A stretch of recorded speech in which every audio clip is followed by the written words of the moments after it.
성령 강림 후 제21주 주일이고 또 종교개혁주일입니다. 다 같이 조용히 기도하심으로 하나님을 예배하겠습니다.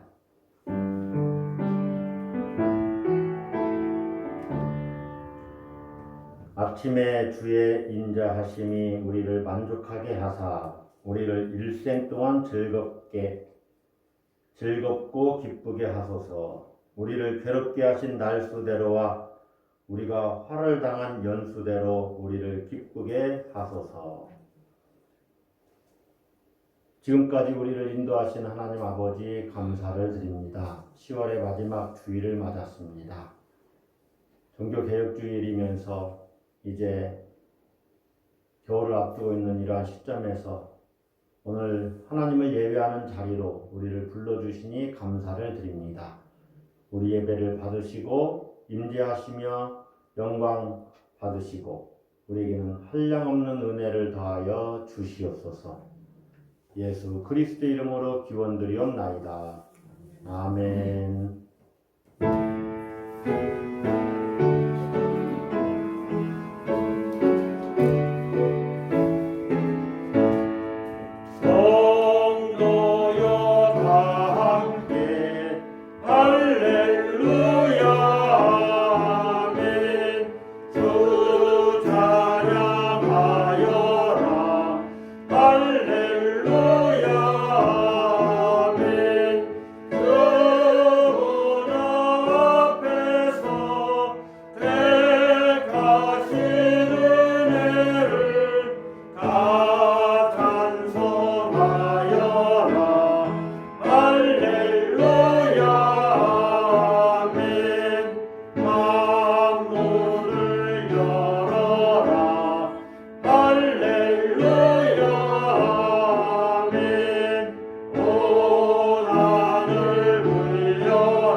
이 시간은 참회의 기도를 드리는 시간입니다.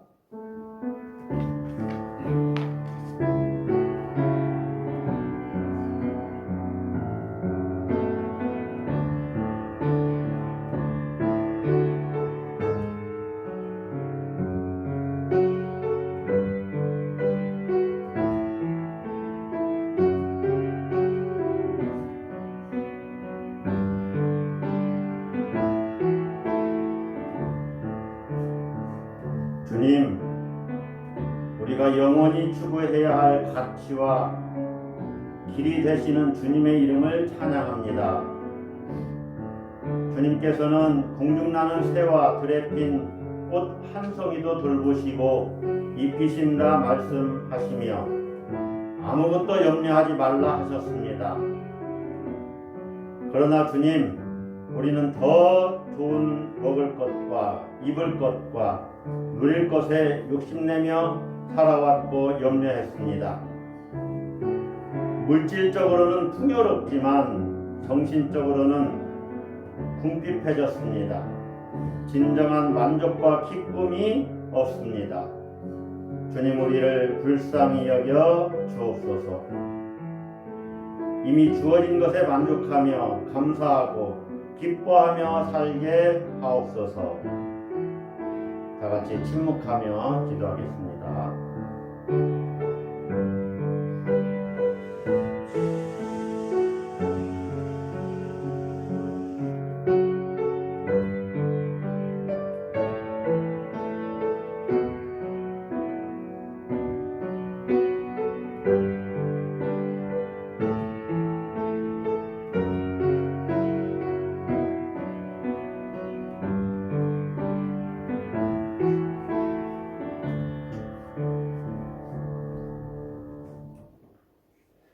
진실한 마음으로 회개하는 자에게 주님께서 주시는 위로의 말씀을 들으십시오. 우리가 그리스도로 말미암아 하나님을 향하여 이 같은 확신이 있으니 우리가 무슨 일이든지 우리에게서 난 것 같이 스스로 만족할 것이 아니니 우리의 만족은 오직 하나님으로부터 나느니라. 이는 고린도후서 3장 4절 5절 말씀입니다. 성시 교독하겠습니다. 성시 교독 104번.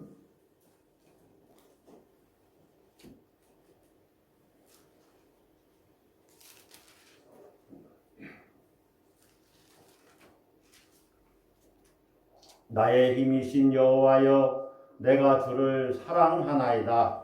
여호와는 나의 반석이시요 나의 요새시요 나를 구주시는 이시요 나의 하나님이시여, 내가 그 안에 피할 나의 바위시여 나의 방패시여 나의 구원의 뿌리시요 나의 산성이시로다. 예수께서 이르시되 오히려 하나님의 말씀을 듣고 지키는 자가 복이 있느니라 하시니라. 내가 복음을 부끄러워하지 아니하노니 이 복음은 모든 믿는 자에게 구원을 주시는 하나님의 능력이 됨이라. 먼저는 유대인에게요 그리고 헬라인에게로다. 복음에는 하나님의 의가 나타나서 믿음으로 믿음에 이르게 하나니 기록된 바 오직 의인은 믿음으로 말미암아 사리함과 같으니라. 너희가 내 말에 거하면 참으로 내 제자가 되고 진리를 알지니 진리가 너희를 자유롭게 하리라. 우리 주 예수 그리스도로 말미암아 우리에게 승리를 주시는 하나님께 감사하노니 그러므로 내 사랑하는 형제들아 견실하며 흔들리지 말고 항상 주의 일에 더욱 힘쓰는 자들이 되라. 아멘. 나는 전능하신 아버지 하나님 천지의 창조주를 믿습니다. 나는 그의 유일하신 아들 우리 주 예수 그리스도를 믿습니다. 그는 성령으로 잉태되어 동정녀 마리아에게서 나시고 본디오 빌라도에게 고난을 받아 십자가에 못 박혀 죽으시고 장사된 지 사흘 만에 죽은 자 가운데서 다시 살아나셨으며 하늘에 오르시어 전능하신 아버지 하나님 우편에 앉아 계시다가 거기로부터 살아있는 자와 죽은 자를 심판하러 오십니다. 나는 성령을 믿으며 거룩한 공교회와 성도의 교제와 죄를 용서받는 것과 몸의 부활과 영생을 믿습니다. 아멘. 일천지가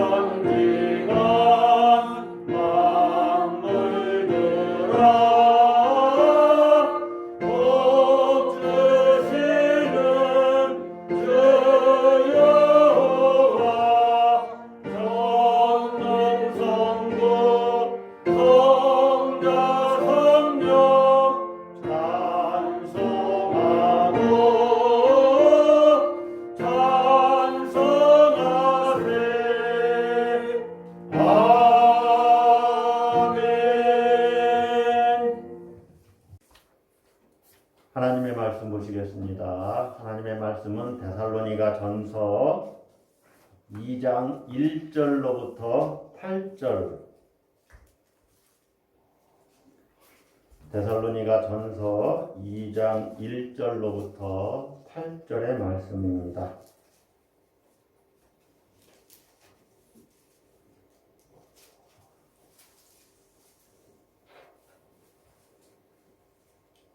교독하겠습니다. 형제들아, 우리가 너희 가운데 들어간 것이 헛되지 않은 줄을 너희가 친히 아나니 너희가 아는 바와 같이 우리가 먼저 빌립보에서 고난과 능욕을 당하였으나 우리 하나님을 힘입어 많은 싸움 중에 하나님의 복음을 너희에게 전하였노라. 우리의 권면은 간사함이나 부정에서 난 것이 아니요 속임수로 하는 것도 아니라 오직 하나님께 옳게 여기심을 입어 복음을 위탁받았으니 우리가 이와 같이 말함은 사람을 기쁘게 하려 함이 아니요 오직 우리 마음을 감찰하시는 하나님을 기쁘시게 하려 함이라. 너희도 알거니와 우리가 아무 때에도 아첨하는 말이나 탐심의 탈을 쓰지 아니한 것을 하나님이 증언하시느니라. 또한 우리는 너희에게든지 다른 이에게든지 사람에게서는 영광을 구하지 아니하였노라. 우리는 그리스도의 사도로서 마땅히 권위를 주장할 수 있으나 도리어 너희 가운데서 유순한 자가 되어 유모가 자기 자녀를 기름과 같이 하였으니 우리가 이같이 너희를 사모하여 하나님의 복음뿐 아니라 우리의 목숨까지도 너희에게 주기를 기뻐함은 너희가 우리의 사랑하는 자 됨이라. 아멘. 기도하겠습니다. 사랑과 은혜가 풍성하신 아버지, 우리를 주님 보좌 앞에 불러주시니 감사를 드립니다. 이 시간에 주의 말씀을 듣습니다. 우리의 마음 문을 열어주시고 깨달을 길을 허락해 주시며 하나님의 음성을 듣게 하여 주시옵소서. 말씀이 생명의 양식이 되게 하시고 능력이 되게 하셔서 하나님 모든 어려움과 문제들은 말씀을 통해서 해결함 받고 또 치유되고 회복되며 풍성해지도록 주님 역사하여 주시옵소서. 온전히 성령께서 주장해 주시기를 간절히 원하옵고 듣는 자나 전하는 자가 함께 은혜 받고 결단하고 또 세임 얻는 귀한 시간 되게 해 주실 줄을 믿사옵고 예수 그리스도의 이름으로 기도드리옵나이다. 아멘.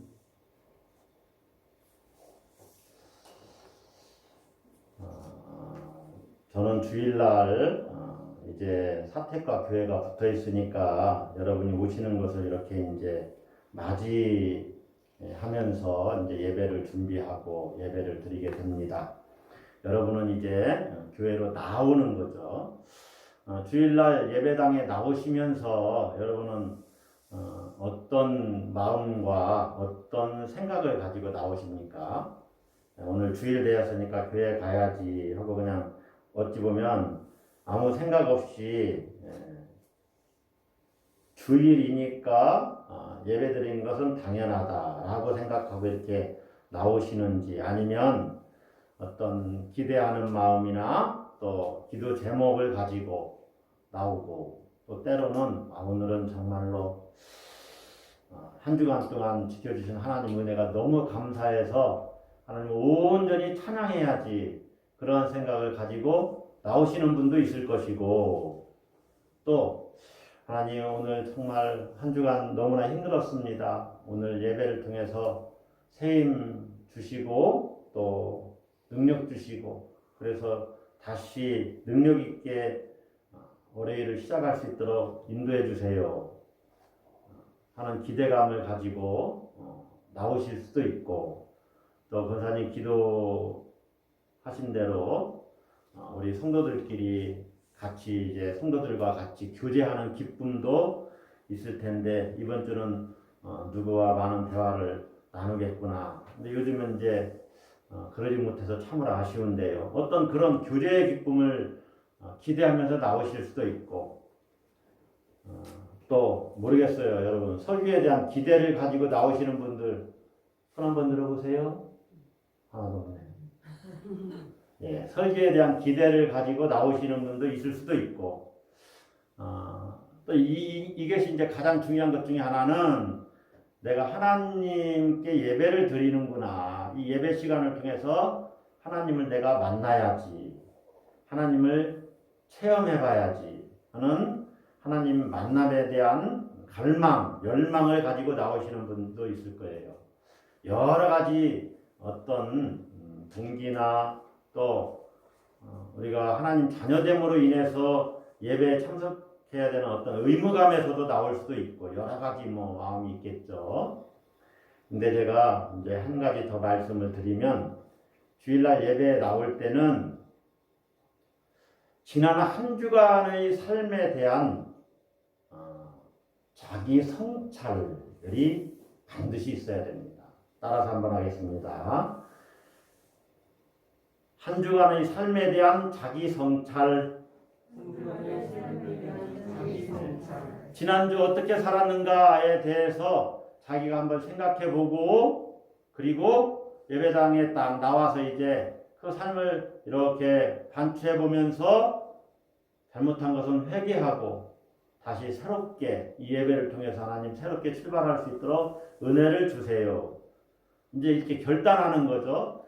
자기 성찰, 회개의 결단이 있어야 된다는 거죠. 자기 성찰이 있어야 돼요.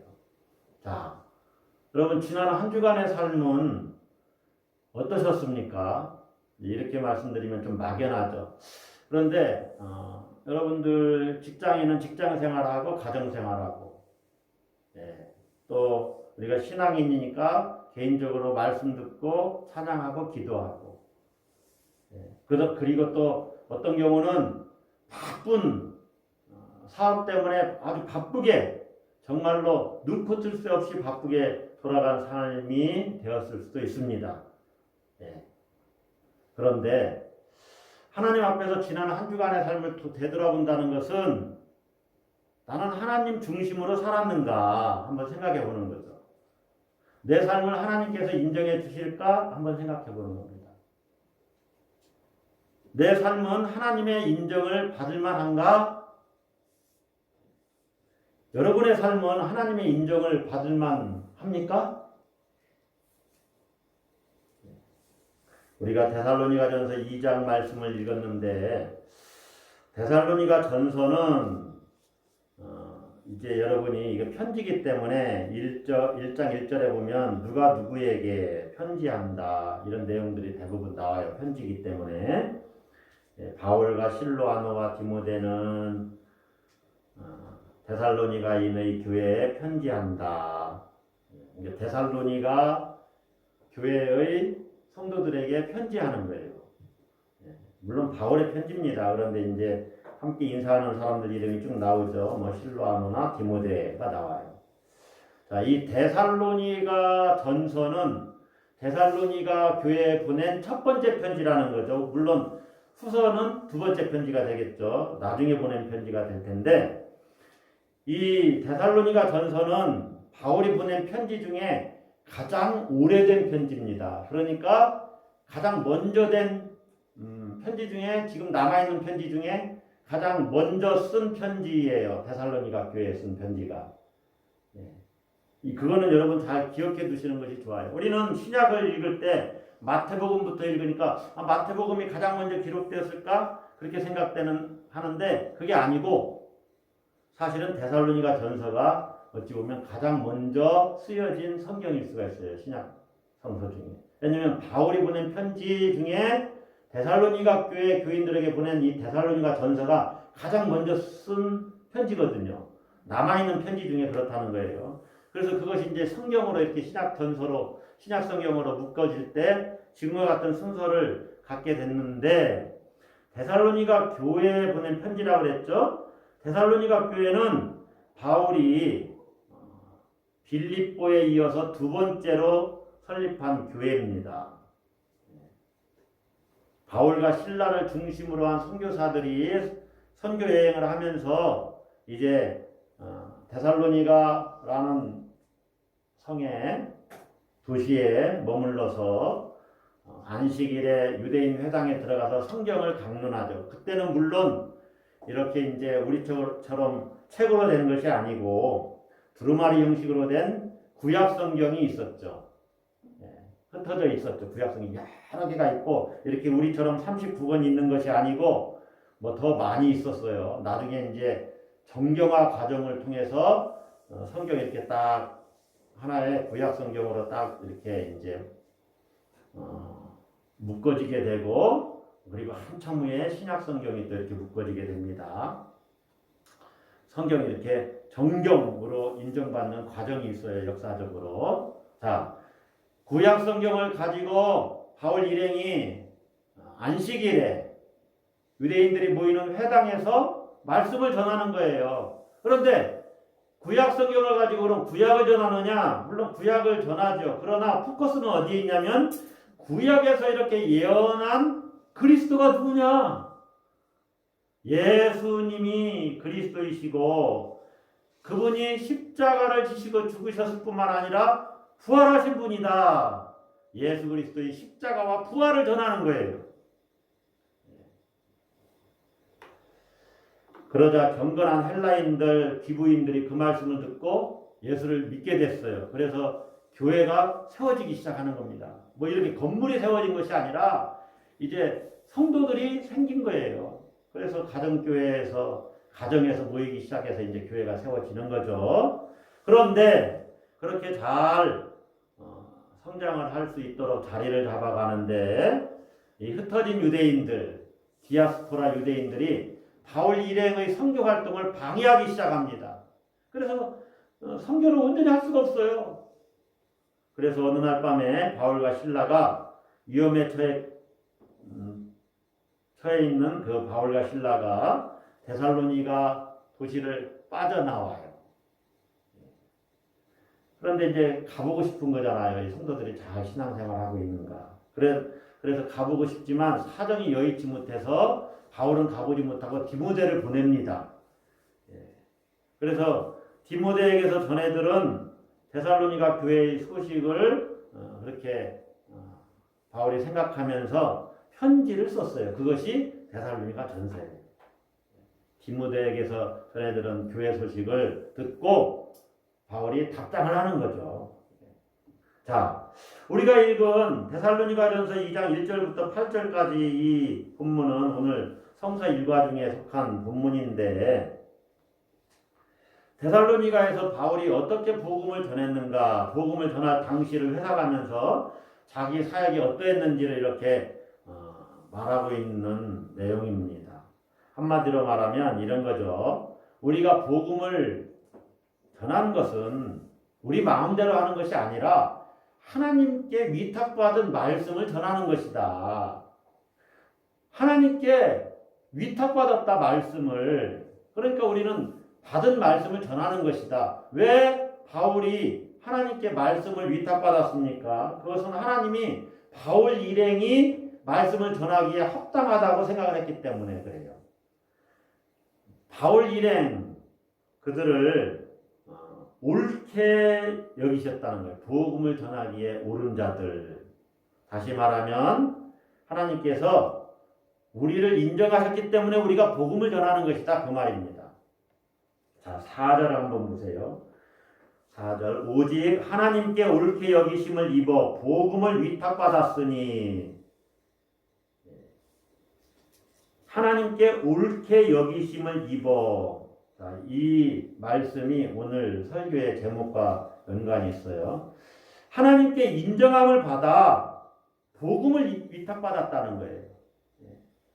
이 말은 다른 성경에서는 이렇게 번역을 했습니다. 하나님은 우리를 철저히 시험하셔서 우리가 메시지를 맡을 자격이 있는지 확인하셨습니다. 하나님 우리를 테스트하셨는데 그 테스트에 우리가 통과된 사람들입니다. 그 얘기예요. 인정받았다 그 말입니다. 옳게 여김을 받았다는 거죠. 자, 하나님이 무엇을 테스트하셨을까? 하나님은 왜 그들을 옳게 여기셨을까? 그걸 한번 우리가 같이 말씀을 나눠보려고 해요. 자, 첫 번째로는 바울이 옳게 여김을 받은 것은 누구를 기쁘게 하는가 하는 문제입니다. 따라서 한번 하겠습니다. 누구를 기쁘게 하는가? 누구를 기쁘게 하는가? 복음 사역자들은 하나님의 복음을 전하도록 말씀을 이렇게 맡은 사람들입니다. 받았어요. 위탁받았다는 말은 그 말이에요. 이걸 신탁이라고 합니다. 신탁. 하나님께 말씀을 위탁받았다. 구약의 선지자들이나 또 예언자들 다 그런 사람들입니다. 하나님을 대신해서 말씀을 전하는 사람들이에요. 그러니까 하나님이 주신 말씀을 그대로 전하면 돼요. 뭘 더하거나 덧붙일 것, 뺄 것도 없어요. 빼지도 말고 덧붙일 것도 없어요. 물론 하나님이 뭐 말씀을 한 구절 한 구절 다 그대로 주셨겠습니까? 하나님 어떤 감동을 주셨겠죠. 그 자기 상황에 맞게 역사적 시대적 정황에 맞게 자기 말로 말씀을 전하는 겁니다. 그것이 신탁이에요. 신탁. 그런데 이 말씀을 전할 때는 듣는 사람의 기분이나 반응이 어떨지를 고려해야 돼요? 고려하지 말아야 돼요? 자, 하나님이 주신 말씀을 전할 때는 듣는 사람의 반응을 또 기분을 고려해야 돼요? 고려하지 말아야 돼요? 자, 여러분이 듣기 싫어하는 말씀이 성경에 많이 나와요. 제자는 목숨을 걸고 주님을 쫓아가야 됩니다. 모든 것을 다 주님 앞에 내려놓고 모든 것이 다 주님 것이기 때문에 내 것은 아무것도 없고 우리는 맡아서 쓰는 청지기일 뿐입니다. 그러므로 여러분의 재물도 주님 것이요. 주님 것이라고 인정을 해야 됩니다. 이런 말씀은 이제 점점 우리를 부담되게 하죠. 또 제자는 정말로 자기를 날마다 부인하면서 나 좋은 대로 사는 것이 아니라 이 말씀이 이렇게 하는 것이 주님이 기뻐하시는지를 늘 생각해 보면서 살아야 되는데 자기 쾌락을 위해서 사는 것이 아니고 자기 만족을 위해서 사는 것이 아니고 주님 뜻 가운데서 주님 말씀 따라서 살아야 됩니다. 이런 것들은 부담이 되죠. 그런데 여러분이 듣기 좋은 말씀들도 많잖아요. 사실이고 그 말씀이 가짜는 아닙니다. 진리이고 사실입니다. 예를 들면 하나님은 우리를 보호하십니다. 얼마나 좋아요. 예. 그러니까 우리 귀를 편하게 하고 우리가 듣기 좋은 말씀들 하나님 당신 우리를 사랑하십니다. 그래서 우리에게 모든 필요한 것을 예비해 주시고 채워주십니다. 이게 듣기 좋은 말씀이에요. 예. 그런데 때로는 우리가 듣기 싫지만 들어야 되는 말씀을 전할 때가 있어요. 선지자들이. 그때 청중들의 반응을 생각하고 전하는 것이 아니라는 겁니다. 이게 중요해요.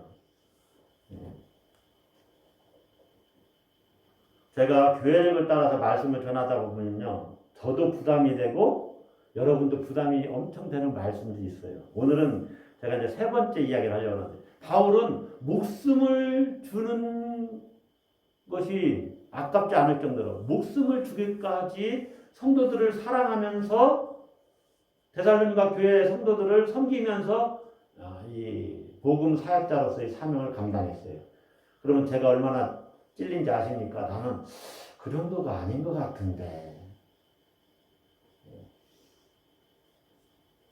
또 여러분 목숨을 버리기까지 주님을 사랑하고 자기를 부인하고 매일매일 자기 무릎을 치고 헌신하고 결단하면서 주님을 섬기십시오. 라는 말씀을 여러분에게 매주마다 해야 된다면 제가 얼마나 또 부담스럽겠어요. 그런데 어떤 때는 그런 말씀이 좀 연속적으로 나올 때가 있어요. 그런데 말씀을 제가 이렇게 오늘은 이번 주는 이런 말씀을 전해야 되겠네. 근데 어떤 때는 부담이 되더라도 하나님 말씀 전하니까 그냥 전해야 된다. 라고 저를 다시 말씀에 복종시키고 전할 때도 많아요. 주님의 말씀을 가감하지 않고 전해야 됩니다. 왜냐하면 복음 사역자들은 사람을 기쁘기 위해서 말을 하는 사람들이 아니에요. 사람을 기쁘게 하기 위해서 말씀을 전하는 사람들은 어찌 보면 가짜 복음 사역자요, 가짜 예언자일 수가 있습니다. 왜냐하면 사람들의 인정을 받으려고 하고 또 그러므로 말미암아 그들이 추구하는 어떤 사사로운 이익을 달성할 수 있기 때문에. 자, 바울은 어떻게 했느냐면 3절에 보면 우리의 권면은 하나님 말씀 전하는 그걸 이야기하는 거죠. 간사함이나 부정에서 난 것이 아니요 속임수로 하는 것도 아니라. 그 다음 4절 중간에 뭐라고 합니까? 우리가 이와 같이 말하면, 다시 말하면 하나님께 옳게 여기심을 입어 복음을 위탁받았고 우리가 이와 같이 말하는 것은 다 같이 읽습니다. 사람을 기쁘게 하려 함이 아니요 오직 우리 마음을 감찰하시는 하나님을 기쁘시게 하려 함이라. 바울의 관심은 이 일을 하나님이 정말 하나님이 기뻐하시는 일이냐 하는 거예요. 하나님이 기뻐하시는 일이라면은 메시지를 전할 때 사람의 인정을 받으려고 노력할 필요가 없다는 거죠. 하나님이 기뻐하시는 그 일이기 때문에. 그래서 사람의 인정을 받으려고 하는 욕구를 내려놔요. 하나님의 인정만 받으면 된다. 그러나 거짓 예언자들은 사람들이 듣고 싶어하는 좋은 말만 골라서 전한다는 거죠. 여러분 그런 분들 많이 있습니다. 네. 저도 많이 봤어요. 예수 믿으면 여러분 축복받습니다 하면서 축복을 이야기하는데 매주 그런 설교만 해요. 예수님의 십자가 얘기 한 번 안 합니다. 한 번을 안 해요. 1년 12달. 그리고 회개하라 설교도 안 해요. 회개하라 설교도 안 해요. 하나님 사랑하셔서 여러분 한 주간 복 주실 거예요. 그거 믿고 힘을 내세요. 좋아요. 소망을 주고 또 힘을 얻을 수 있어요. 그런데 성경은요. 그렇게 말하면 반쪽 복음이다 라고 우리에게 얘기를 해요. 그리스도의 고난에 참여하는 사도들을 본받아서 우리도 예수 그리스도의 고난을 본받아서 자기 십자가를 지고 그 길을 가는 거거든요.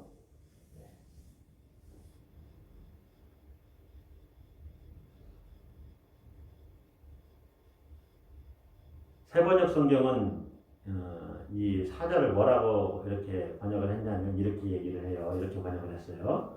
우리가 이렇게 하는 것은 사람의 환심을 사려고 하는 것이 아니라 우리의 마음을 살피시는 하나님을 기쁘시게 해드리려고 하는 것입니다. 사람의 환심을 살려고 우리가 사역하지 않았다. 여러분 우리가 하나님을 기쁘시게 하는 그 일이 사람들도 기뻐하는 일이면 얼마나 좋습니까? 그죠? 근데 사람들은 기뻐하는데 하나님은 기뻐하지 않을 수 있어요. 가끔 그래서 말씀을 물 탄 듯이 전하는 사역자들이 있다라고 바울이 고발하잖아요. 혼탁히 했다고.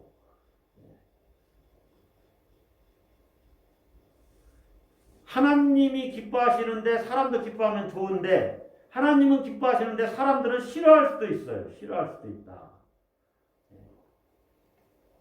그것을 우리가 잘 분별해야 됩니다. 그래서 우리는 하나님께 옳다함을 인정받으려면 사람을 기쁘게 하는지 또 거기에 우리가 온전히 정신을 쏟고 그것에만 관심을 두고 있는지 아니면 하나님을 기쁘시게 하려고 하는지를 분별을 해봐야 돼요.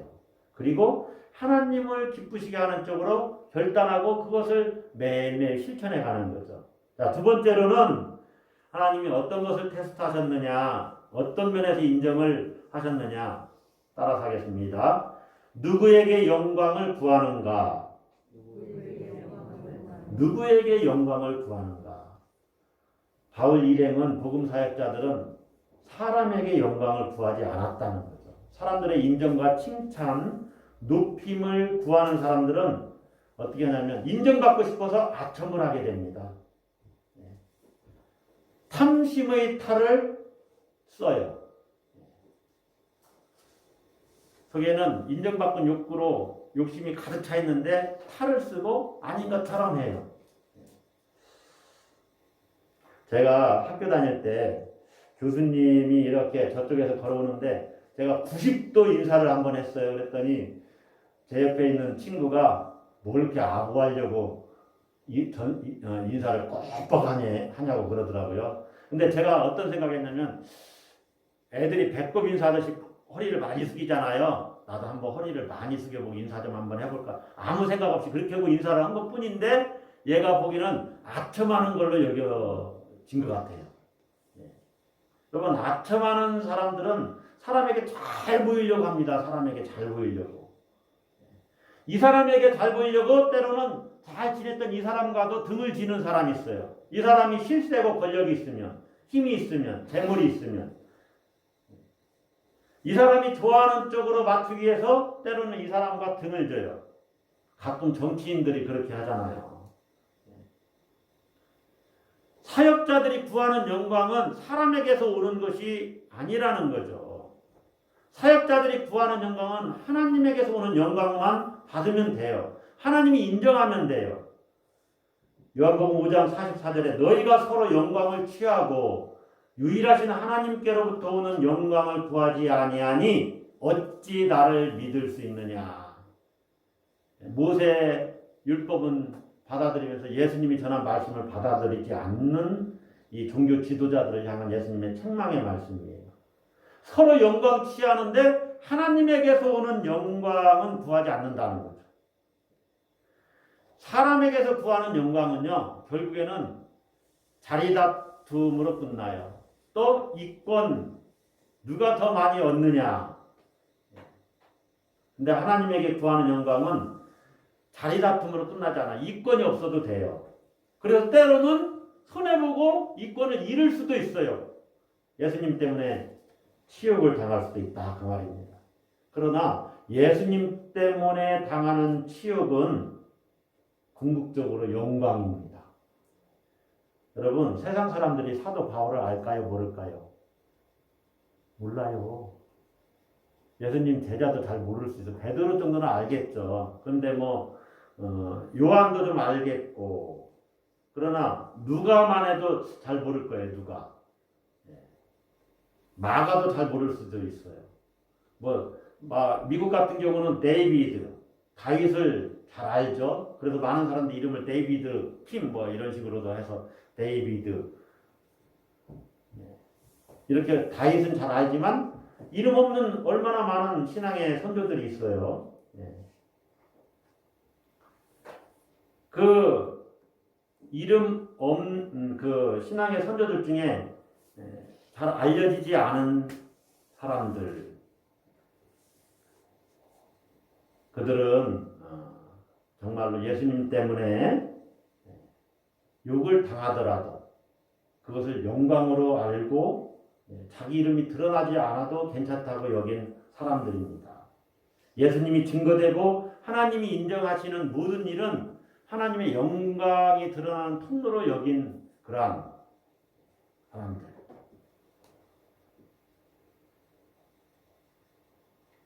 여러분 자신에게 한번 질문을 해보세요. 나는 하나님에게 영광을 구하는 삶을 살고 있는가? 아니면 사람들에게 인정받고 칭찬받기 위해서 때로는 아첨하는 말, 탐심, 성경에 탐심의 탈을 썼다.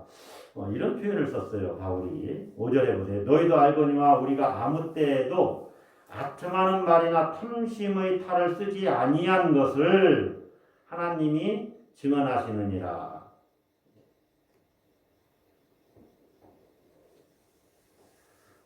사람들에게 무례히 행하라 그런 말이 아닙니다.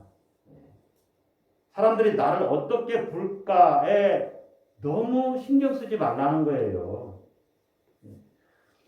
내 영혼의 중심이 탁 흔들리지 않게 탁 자리를 잡고 하나님을 바라보면서 꿋꿋하게 자기에게 주어진 삶을 묵묵하게 잘 진실하고 정직하게 걸어가라는 거예요. 사람들이 나를 어떻게 볼까? 너무 거기에 내 삶과 행동이 흔들려서는 안 된다는 거예요.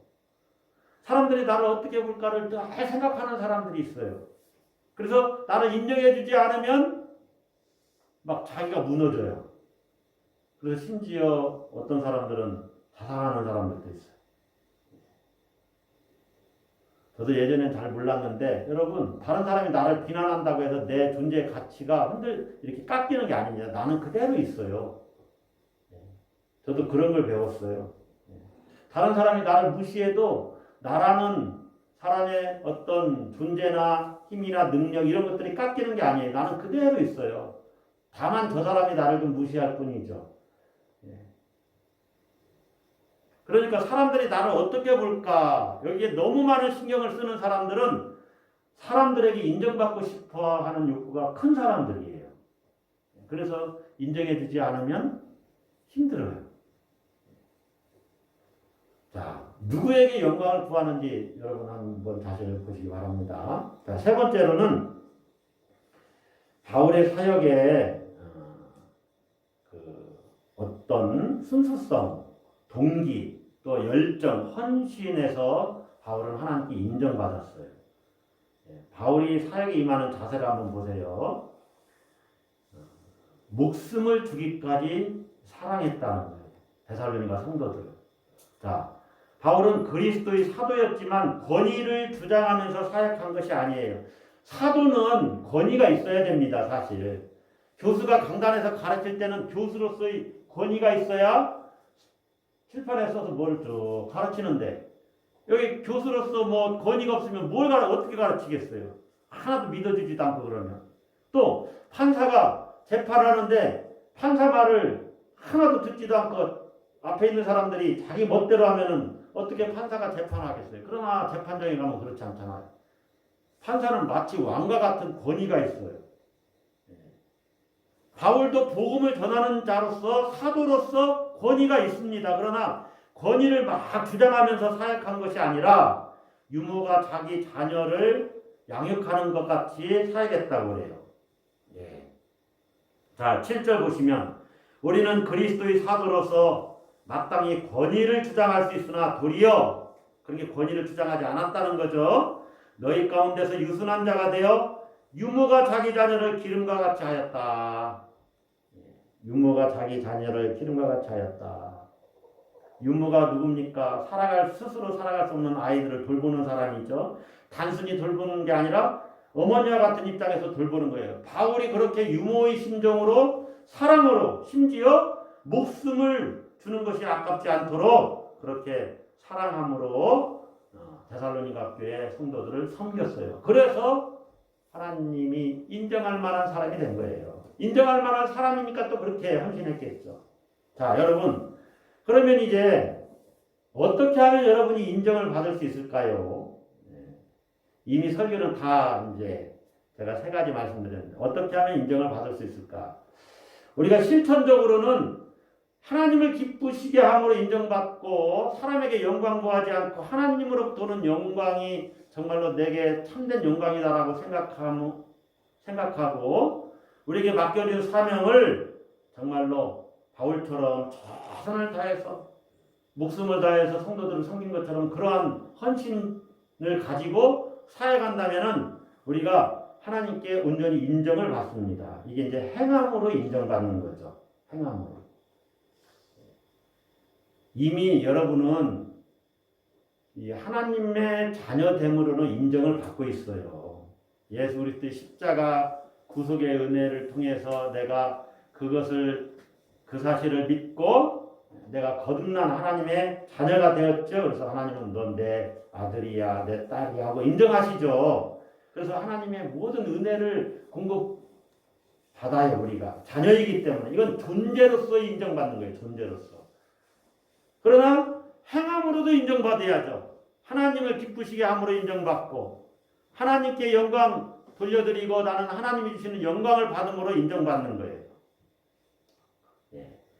자, 제가 오늘 본문에서 행함으로 인정받는 것을 쭉 말씀을 드렸어요.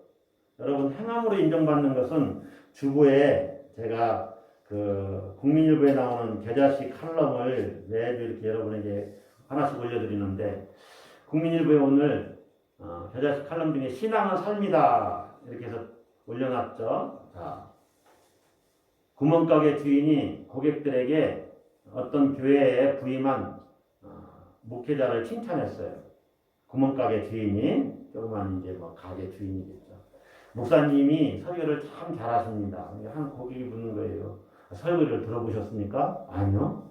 그런데 어떻게 목사님이 설교를 잘하시는지 아시나요? 구멍가게 주인이 이렇게 대답을 하는 겁니다. 목사님이 새로 오신 후부터 그 교회에 다니는 사람들이 외상값을 잘 갚습니다. 삶이 달라졌다는 거죠. 목사님이 새로 오신 이후로부터.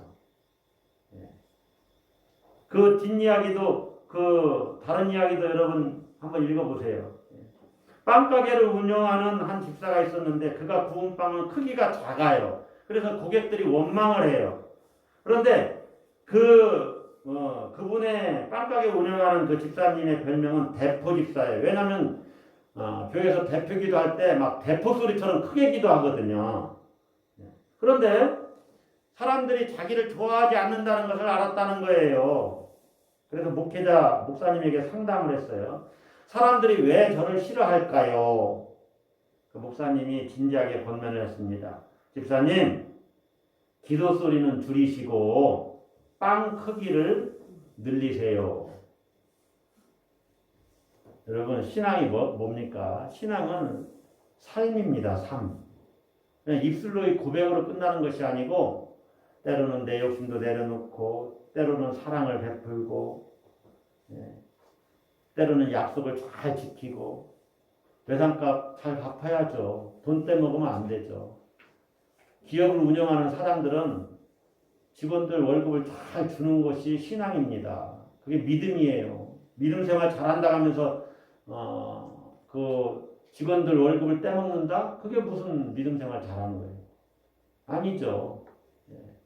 또 어떤 걸 운영하고 경영할 때 정직하게 하는 건 이게 믿음이에요. 신앙이에요. 세상 사람들은 눈속임을 할 수 있어요. 슬슬슬슬 앞에서는 그럴듯하고.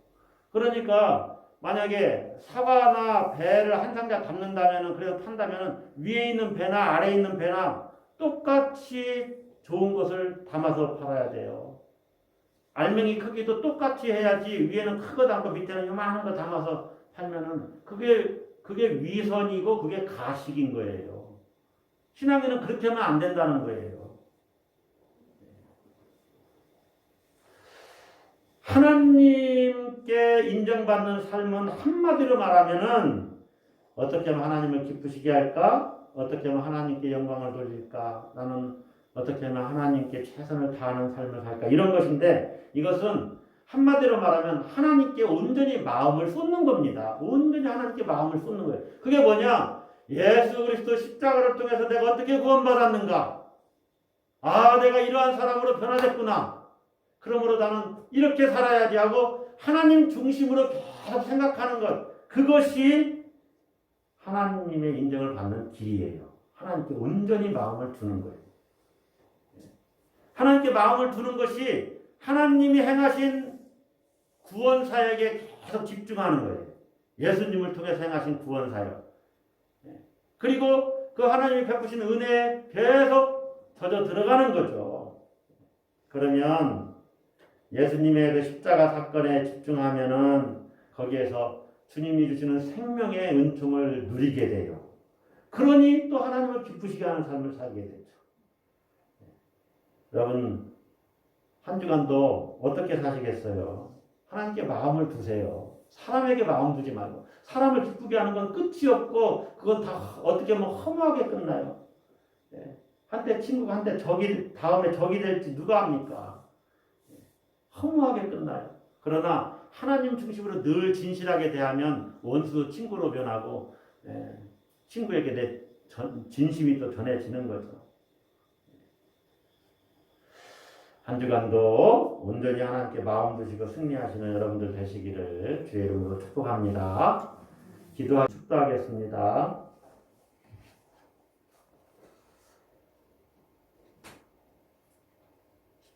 지금도 살아 역사하시며 우리를 안아주시고 품어주시는 예수 그리스도의 은혜와 하나님 아버지의 극진하신 사랑과 성령님의 감화, 감동, 내주, 교통 충만케 하시는 역사가 이제 하나님을 기쁘시게 하기로 결단하고 하나님의 인정받기를 원하며 세상으로 파송되는 모든 성도들 위해 그 가정 위에 일터 위에 직장 위에 우리 교회와 이 민족과 저 북한 동포들과 해외에 있는 선교사들 위해 지금으로부터 영원히 함께 하시기를 간절히 축원하옵나이다.